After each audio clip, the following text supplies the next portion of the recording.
Good evening दोस्तों, कैसे हो? आशा करते हैं अच्छे होंगे और पढ़ाई कर रहे होंगे। जैसे कि लास्ट मेरा जो सीरीज ट्रिग्नोमेट्री का चल रहा था उसमें आपने लास्ट क्लास में देखा था। एक्सरसाइज हम देख रहे थे, एक्सरसाइज 8.1 देख रहे थे, जिसमें हम 1 to 5 क्वेश्चन कर चुके थे, है ना। 5 नंबर क्वेश्चन में लास्ट में जो है वीडियो थोड़ा कट हो गया था, उसमें बस वो मान निकालना था। वो आप खुद से भी कर सकते हैं, अगर कोई प्रॉब्लम होगा तो आप कमेंट कर सकते हैं। तो आगे चलिए, हम आगे का क्वेश्चन आज करते हैं। टोटल नंबर ऑफ क्वेश्चन जो है 11 है, जिसमें कि हम 5 कर चुके हैं, तो 6 से स्टार्ट करेंगे, ठीक ना। तो 6 नंबर क्वेश्चन जो है उसमें कह रहा है, आपको हम बोल दे रहे हैं क्वेश्चन कि यदि कोण ए और कोण बी न्यून कोण है, जहां कॉस ए बराबर कॉस बी हो, तो दिखाइए कि कोण ए और कोण बराबर है, कोण ए और कोण बी जो है बराबर है। तो सपोज करिए कोई एक त्रिभुज है, क्या है, त्रिभुज है कोई। ये हम सपोज करिए ए है, ये बी है और ये सी है, ठीक। ये ए बी सी एक त्रिभुज है, जिसमें हमको दिखाना है कि कोण ए और कोण बी क्या है, बराबर है। जबकि हमको दिया क्या हुआ है, कॉस ए बराबर कॉस बी दिया हुआ है, कॉस ए बराबर कॉस बी दिया हुआ है, और हमको दिखाना है कि कोण ए बराबर कोण बी होगा, राइट। तो देखिए, इसको दो तरीका है करने का। एक होता है सिमिलैरिटी, समरूपता से आप इसको कर सकते हैं। दूसरा होता है कि आप अगर सपोज करिए, अगर हम समद्विबाहु त्रिभुज, इस त्रिभुज को प्रूव कर दे, तो समद्विबाहु त्रिभुज में क्या होता है, कोई भी दो भुजा आपस में बराबर होता है। अगर इस दोनों भुजा को हम आपस में बराबर प्रूव कर दे, तो ये कोण आपस में क्या हो जाएगा, बराबर हो जाएगा। क्योंकि समद्विबाहु त्रिभुज, अगर थ्योरम क्या होता है कि अगर कोई दो भुजा बराबर है, तो उसके अपोजिट वाला एंगल भी आपस में क्या होगा, बराबर होगा। अगर ये दोनों भुजा बराबर है, तो कोण भी क्या हो जाएगा, बराबर हो जाएगा। तो हम चलिए इसको हम क्या करते हैं, समद्विबाहु त्रिभुज प्रूव करते हैं। तो यहाँ से हम एक क्या करते हैं, लंब डाल देते हैं, ठीक ना। एक लंब डाल दिए हम डी, ठीक, लंब डाल दिए डी, ये लंब डाल दिए। तो हमको जो मालूम है, क्या मालूम है कि कॉस ए बराबर कॉस बी दिया हुआ है। तो हम कॉस ए बराबर कॉस बी दिया हुआ है, ठीक। तो हमको प्रूफ क्या करना है, प्रूफ करना है, टू प्रूफ कि एंगल ए जो है एंगल बी के क्या होगा, बराबर है। ये चीज हमको प्रूफ करना है, ठीक ना। तो देख लीजिए, हमको दिया हुआ है कॉस ए, कॉस ए बराबर दिया हुआ है कॉस बी। इसको हम मान लेते हैं कि ये के है, ठीक ना। इसको क्या मान लिए हम, के है। इसका मतलब क्या हुआ कि कॉस ए बराबर भी के है, और कॉस बी बराबर भी क्या होगा, के होगा। इसको लिख लीजिएगा माना, इसको लिख लिए माना, राइट। तो ये इसका मतलब ये हुआ। अगर हमको कॉस ए देखना है, तो देखिए, अगर हम लंब डाले हैं, तो इसका मतलब ये त्रिभुज एक समकोण त्रिभुज हुआ, और ये बी वाला एक त्रिभुज समकोण त्रिभुज हुआ। तो ए लिए हैं तो ये थीटा हुआ, तो थीटा के सामने ये लंब हुआ, तो आधार क्या हो गया ये, और कर्ण क्या हो गया, ये बोला। यानी आधार हो गया ए डी और कर्ण हो गया ए सी। तो हमको कॉस ए का अगर भुजा का रेशियो लिखना है, तो कॉस होता है आधार बटा कर्ण, तो आधार हुआ ए डी, और आधार हुआ ए डी, और कर्ण क्या हुआ ए सी। हम कॉस ए को क्या माने हैं, के, यानी के बराबर यहाँ से क्या हो गया, ए डी अपॉन ए सी। तो यहाँ से हम क्या लिख सकते हैं, अगर देखा जाए तो ए डी बराबर, हम यहाँ से अगर इसको इससे मल्टीप्लाई कर दे, तो ये हो जाएगा के ए सी बराबर ए डी हो जाएगा, हो जाएगा। कोई दिक्कत है नहीं। चलिए, इसी तरह अगर कॉस बी का बात किया जाए, हमको कॉस बी का मान लिखना है, तो क्या करेंगे, कॉस बी यहाँ है थीटा, तो ये ट्रायंगल हो गया, थीटा ये है तो ये लंब हो गया, तो आधार ये हुआ और कर्ण ये हुआ। यानी कॉस थीटा भी थीटा होता है आधार बटा कर्ण, तो ये हुआ बी डी अपॉन क्या हो गया, कर्ण क्या है, बी सी। अब अभी भी कॉस बी का देखें आप, के यानी B D upon B C ना, B D upon B C. तो देखिए, यहां से अगर हम बी डी बराबर लिखे, तो ये क्रॉस मल्टीप्लिकेशन हो जाएगा, के और बी सी बराबर क्या आ जाएगा, बी डी हो जाएगा। यहां तक कोई दिक्कत, कोई दिक्कत नहीं होना चाहिए। अब चलिए, हम जानते हैं कि अगर ये समकोण त्रिभुज है, तो समकोण त्रिभुज में क्या होता है, कर्ण का स्क्वायर जो होता है लंब का स्क्वायर और आधार के स्क्वायर के इक्वल होता है, बराबर होता है।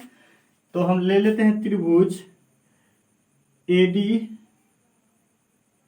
सी में, अगर ए डी सी का बात किया जाए, तो ये कर्ण का स्क्वायर क्या होगा, यानी ए सी का स्क्वायर जो है आपका डी बी के स्क्वायर डी सी के स्क्वायर प्लस ए डी के स्क्वायर के बराबर होगा, ए डी के स्क्वायर के बराबर हो जाएगा।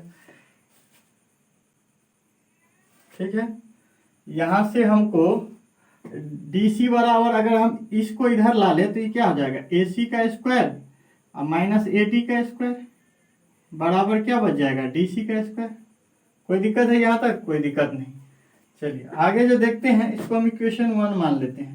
इसी तरह हम अगर ये वाले त्रिभुज में बात करें तो डी बी सी में, त्रिभुज डी बी सी में अगर बात किया जाए, डी बी सी में अगर बात किया जाए तो इसमें भी कर्ण स्क्वायर बराबर क्या हो जाएगा, लंब स्क्वायर प्लस आधार स्क्वायर। तो कर्ण क्या है मेरे पास, बी सी, यानी बी सी का स्क्वायर जो है वो किसके इक्वल होगा, लंब है डी सी और प्लस बी डी आधार है। देखिए अब हम यहाँ से लाना है, हमको इसको इस तरफ लाना है, यानी हमको डी सी इक्वल करना है। तो डी सी इधर, यानी बी, अगर बी डी को इधर लाएंगे यहाँ से तो ये बी सी स्क्वायर और माइनस बी डी स्क्वायर बराबर डी सी स्क्वायर हो गया। इसको इक्वेशन सेकेंड मान लेते हैं। अब देखिए दोनों का हम कंपेयर कर लेंगे इक्वेशन में। देखिए इस तरफ डी सी स्क्वायर है, डी सी स्क्वायर ला ली है। अगर हम ये दोनों त्रिभुज को, अब समीकरण को हम कंपेयर कर लेते हैं, अगर तो लिखेंगे समीकरण 1 और 2 से। देखिए इसका राइट साइड इसका भी और राइट साइड इसका भी बराबर है, तो इसका मतलब लेफ्ट साइड भी आपस में क्या होगा, बराबर होगा। यानी A C square minus A D square बराबर होगा इसका B C square minus B D square के बराबर होगा ना। अब देखिए यहाँ से हम क्या देखे हैं, अभी यहाँ देखिए ए डी बराबर हम क्या देख रहे हैं, के ए सी, ए डी बराबर, तब ए डी का वैल्यू यहाँ से रख सकते हैं, ए C square minus A D के जगह हम क्या लिख सकते हैं यहाँ से, के ए सी, के और ए सी है इसका स्क्वायर बराबर, यहाँ देखिए बी, इधर देखिए बी डी का वैल्यू यहाँ से बी सी स्क्वायर और माइनस बी डी के जगह क्या लिख सकते हैं, के बी सी, के बी सी है और स्क्वायर है तो स्क्वायर है। अब हम क्या लिख सकते हैं इसको, ए सी स्क्वायर माइनस के स्क्वायर ए सी स्क्वायर लिख सकते हैं। इसी तरह इधर देखा जाए तो बी सी स्क्वायर माइनस के स्क्वायर और बी सी स्क्वायर लिख सकते हैं। अब देखिए इधर ए सी दोनों में है, ए सी स्क्वायर, तो ए सी स्क्वायर अगर हम कॉमन ले लेते हैं तो क्या बचेगा, इधर 1 बचेगा, इधर के स्क्वायर बचेगा। इस तरह अगर बी सी स्क्वायर इसमें कॉमन ले लेते हैं तो 1 माइनस के स्क्वायर बचेगा। अब देखिए के स्क्वायर इधर भी है, के स्क्वायर इधर भी है, तो कट गया। तो क्या आया, ए सी स्क्वायर बराबर बी सी स्क्वायर। स्क्वायर है दोनों तरफ तो बेस भी स्क्वायर, पावर सेम है तो बेस भी क्या होगा, सेम हो जाएगा। अब देखिए यहाँ से क्या हो गया कि ए सी बराबर बी सी, यानी ए सी और बी सी ये दोनों भुजा क्या हुआ, आपस में बराबर हो गया। कोई भी त्रिभुज का अगर दो भुजा आपस में बराबर हो तो त्रिभुज समद्विबाहु त्रिभुज होता है। यानी हम त्रिभुज ए बी सी को क्या बोल सकते हैं, त्रिभुज ए बी सी एक समद्विबाहु त्रिभुज है।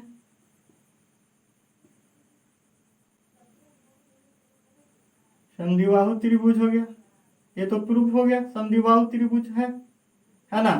तो समद्विबाहु त्रिभुज हो गया, तो ये दोनों भुजा बराबर है, तो भी हम क्या बताएंगे, अगर दोनों भुजा बराबर है, इसको जो अपोजिट कोण होगा, इसके भुजा के अपोजिट कोण ये हुआ और इस भुजा के लिए अपोजिट कोण ये हुआ, ये भी आपस में क्या होगा, बराबर होगा।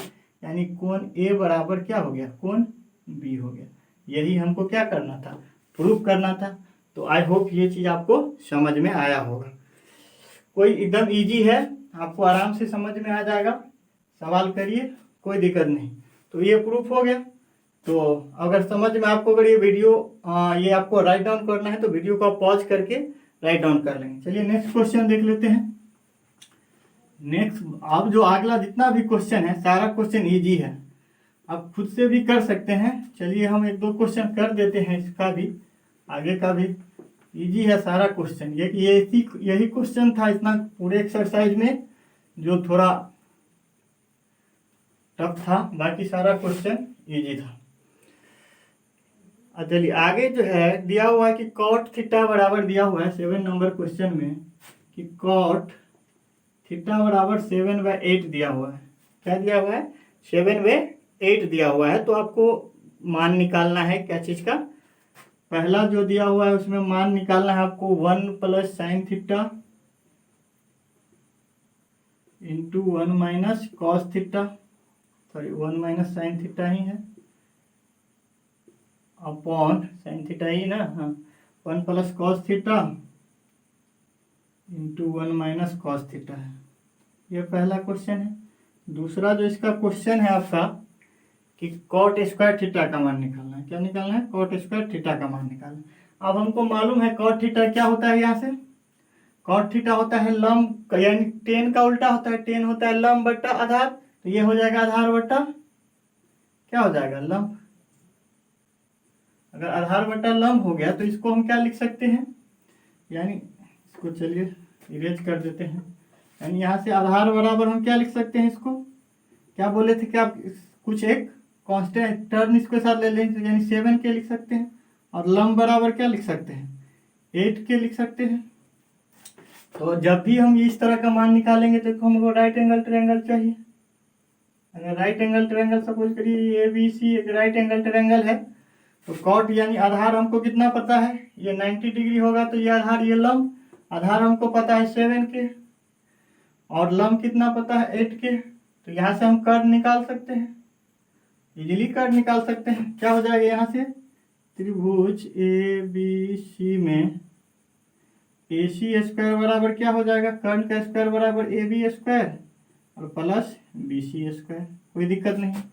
AC हमको पता नहीं है, AC तो निकालना है।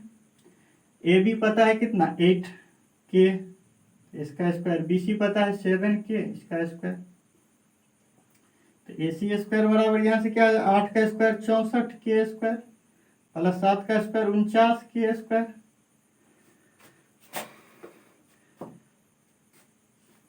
अगर इसको जोड़ेंगे तो 9 और 4 कितना होगा? 13 और 6 4 10 1 11। 9 4 13 1 6 4 10 1 11 के स्क्वायर हो गया। किसके बराबर? AC स्क्वायर के बराबर। इधर स्क्वायर हटाएंगे तो उस तरफ रूट आ जाएगा, यानी AC बराबर √113 और के का रूट सॉरी के हो जाएगा। तो यहाँ तक कोई दिक्कत नहीं है। यानी AC का मान हमको कितना यहाँ से निकल के आ गया? 113 के आ गया। अब हमको जिसका भी मान पूछेगा इजीली हम क्या कर सकते हैं? निकाल सकते हैं। ठीक। कॉट थीटा होता है लंब बटा आधार, आधार लंब बटा आधार, ठीक ना। कॉट थीटा होता है आधार बटा लंब, ठीक। तो आधार से ठीक ठीक है। चलिए तो अब हम यहाँ से मान, इसका पहला जो क्वेश्चन है उसका मान निकाल सकते हैं। इसमें हम मान भी बैठा सकते हैं। देखिए A + B into A - B भी हम इसको कर सकते हैं, या फिर आप मान रख के भी कर सकते हैं। तो A + B into A - B क्या होता है? A स्क्वायर और -B स्क्वायर क्या है? sin square theta. इसी तरह अगर नीचे इसको तोड़ा जाए तो ये भी A + B into A - B है, तो A स्क्वायर -B स्क्वायर यानी cos स्क्वायर थीटा। ये हो गया, एक टर्म में आ गया। अब 1 का स्क्वायर तो 1 ही होता है। साइन थीटा होता है लंब बटा कर्व, तो लंब कितना है? 8 के, कर्व कितना है? 113 का रूट और क्या है? के है, इसका क्या है? स्क्वायर है। इसी तरह नीचे 1 - cos थीटा है। cos थीटा आता है आधार बटा कर्व, आधार कितना है? 7 के, कर्व कितना है? √113 और के बाहर है, इसका स्क्वायर है तो स्क्वायर है। के से के इधर अंदर वाला टर्म में कट गया, तो क्या आया? ये 1 - 8 का स्क्वायर हो गया 64 और 113 का स्क्वायर हो गया 113। रूट से स्क्वायर खत्म हो जाता है। नीचे भी इसी तरह हो जाएगा, 7 का स्क्वायर हो जाएगा 49, ये हो जाएगा 113, क्योंकि स्क्वायर से रूट खत्म हो गया। अब इसको एलसीएम ले लेंगे। एलसीएम इधर लेंगे ऊपर वाला में तो 113, यानी 113 और माइनस में 64 हो जाएगा। नीचे भी यही चीज होगा, 113 और माइनस में 49 अपॉन 113। 113 से 113 खत्म हो गया, इसको सब्ट्रैक्ट कर दिए, ये हो गया 13, 13 में से 9 गया तो बचा 4, गया तो बचा 9, ये बचा 10, 10 में से 4 गया 6। इधर देखिए, इधर करेंगे तो 13, 13 में से 9 गया 4, ये बचा फिर 0, इधर 10 हो गया, 10 में से 4 गया 6। तो फाइनली आपका जो आंसर आ गया कितना, 69/4 आ गया, जो इसका मान हो सकता है। इसी तरह इसमें जो बी नंबर दिया है कॉट स्क्वायर थीटा, तो कॉट थीटा होता है आधार बटा लंब, इसी का आप स्क्वायर कर दीजिएगा, यानी 49/64 आ जाएगा, कोई दिक्कत नहीं है, इजीली बन जाएगा। बाकी सारा क्वेश्चन जो है आपको यही तरह से मान बैठा के कर्ण स्क्वायर पर जो भी कोई दो वैल्यू दिया रहेगा, लंब का वैल्यू और आधार का, कर्ण निकाल के आपको बाकी जो भी है उसका मान निकालना है, रेशियो, या फिर कर्ण दिया है, लंब दिया है तो आधार निकालना होगा, बाकी का रेशियो आपको निकालना होगा। इसी तरह से जो सारा जो क्वेश्चन है आगे का इसी तरह है। अगर 8 नंबर क्वेश्चन भी बोला जाए सेम है, कोई दिक्कत नहीं है। 8 नंबर क्वेश्चन में है कि 3 cot A बराबर 4 दिया हुआ है, तो इसको हम cot A बराबर क्या लिख सकते हैं, 4/3 लिख सकते हैं, 4/3 लिख सकते हैं। अब तो हमको पता चल गया cot यही होता है, फिर इसी तरह से हम निकालेंगे। इसमें मान निकालना है 1 - 10 square, 1 - 10 square A, 1 + 10 square A same है। यहाँ से 10 का मान इसका जस्ट अपोजिट भी आप डायरेक्ट रख सकते हैं, लेकिन डायरेक्ट आपको रखना नहीं है, सोल्व करके दिखाना है, तो यहाँ से डायरेक्ट रख सकते हैं। पहला इसका क्वेश्चन था, सेम जो अभी प्रोसेस किए हैं पूरा वही प्रोसेस होगा, उसमें भी कॉट ही था, इसमें भी कॉट ही, बस यहाँ चेंज हो जाएगा। 10 का वैल्यू होता है पी, यानी लंब बटा आधार, तो लंब बटा आधार रखेंगे यहाँ से। इसमें जो नेक्स्ट क्वेश्चन है इसका, इसमें नेक्स्ट क्वेश्चन है इसका कि क्या है, कॉस स्क्वायर ए माइनस साइन स्क्वायर ए है। अरे जब हमको तीनों वैल्यू पता रहेगा, ये हमको पता है आधार है, लंब है, यहाँ से तो कर्ण निकल जाएगा कितना, हाँ 5 निकल जाएगा, इसमें भी मान रख देंगे, और स्क्वायर है तो स्क्वायर के साथ सोल्व कर देंगे, तो ये भी इजीली बन जाएगा, कोई दिक्कत नहीं है, ये बन जाएगा आपसे, आप खुद भी करके देखिएगा। एक जो क्वेश्चन है आपका, एक जो आपका क्वेश्चन है 10 नंबर, 9 नंबर में भी कोई दिक्कत नहीं है। 9 नंबर जो क्वेश्चन है आपका, 9 नंबर जो क्वेश्चन है आपका दिया हुआ है कि 10A बराबर, यानी कोई त्रिभुज बोल रहा है कि एक समकोण त्रिभुज है ABC, B पर बोल रहा है कि समकोण है, ठीक, B पर समकोण है, तो ये कर्ण हुआ, जिसमें दिया हुआ है कि 10, क्या दिया हुआ है, 10A बराबर दिया हुआ है, 10A बराबर क्या दिया हुआ, 1/√3 दिया हुआ है। अगर ये हुआ तो इसका मतलब ये थीटा हो गया, A का मतलब ये थीटा हो गया, तो सामने वाला क्या होगा, लंब, और 10 होता है लंब बटा आधार, तो लंब हो गया 1, आधार कितना हो गया ये, तो ये हो गया √3, तो यहाँ से कर्ण नहीं निकल जाएगा, कर्ण कितना निकलेगा 2, कर्ण निकल जाएगा 2, 3 का स्क्वायर 2, 3, और 1 का स्क्वायर 1, तो 3 1 4, 4 का √2 निकल जाएगा। उसके बाद इसमें जो पूछ रहा है कि साइन A cos C, इस तरह से पूछ रहा है, तो ऐसा करते हैं कि हम चलिए आपके लिए जो नेक्स्ट वीडियो लाएंगे उसमें हम बाकी जो भी क्वेश्चन बचा हुआ है सारा आपका हम सोल्व कर देंगे। तब तक आप देखिए, खुद भी ट्राई कीजिएगा, अगर बन जाए तो अच्छा है, नहीं तो हम नेक्स्ट जो वीडियो लाएंगे उसमें बाकी जो भी क्वेश्चन होगा उसको हम सोल्व कर देंगे। यानी 3-4 क्वेश्चन है मैक्सिमम जो इजी है, बन जाएगा, तो नेक्स्ट क्वेश्चन में हम लाएंगे। तब तक के लिए बाय बाय, थैंक यू।